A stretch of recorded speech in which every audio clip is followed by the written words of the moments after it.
This channel does not promote any violent, harmful, or illegal activities. All content provided by this channel is meant for an educational purpose only. WhatsApp পূৰ্বে message কৰাৰ একমাত্ৰ উপায় আছিল SMS।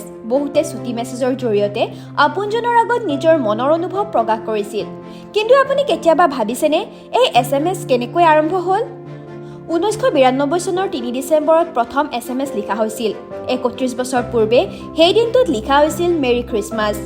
15টা আখৰৰ এই বাৰ্তাটো ভোডাফোনৰ নেটৱৰ্কৰ জৰিয়তে লিখিছিল নীল পাপয়াৰ্থে। ভোডাফোনৰ কৰ্মী ৰিচাৰ্ড জাভিৰছে সেই বাৰ্তাটো লাভ কৰিছিল।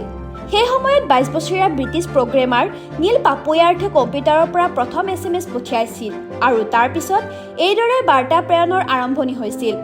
পিছত পাপয়াৰ্থে কয় যে 1992 চনত মোৰ কোনো ধাৰণা নাছিল যে টেক্সটিং ইমান জনপ্ৰিয় হ'ব, ইমানবোৰ এপ সৃষ্টিও হ'ব। ব্ৰিটিছ টেলিকম কোম্পানী ভোডাফোনে যোৱা বছৰ NFT হিচাপে এই SMSটো নিলাম কৰিছিল। ঐতিহাসিক মেছেজটো NFT হিচাপে পুনৰ সৃষ্টি কৰা হৈছিল, যিটো মূলতঃ ডিজিটেল ৰচিদ।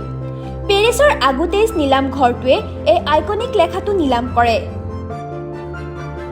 News desk report TV9 Assam.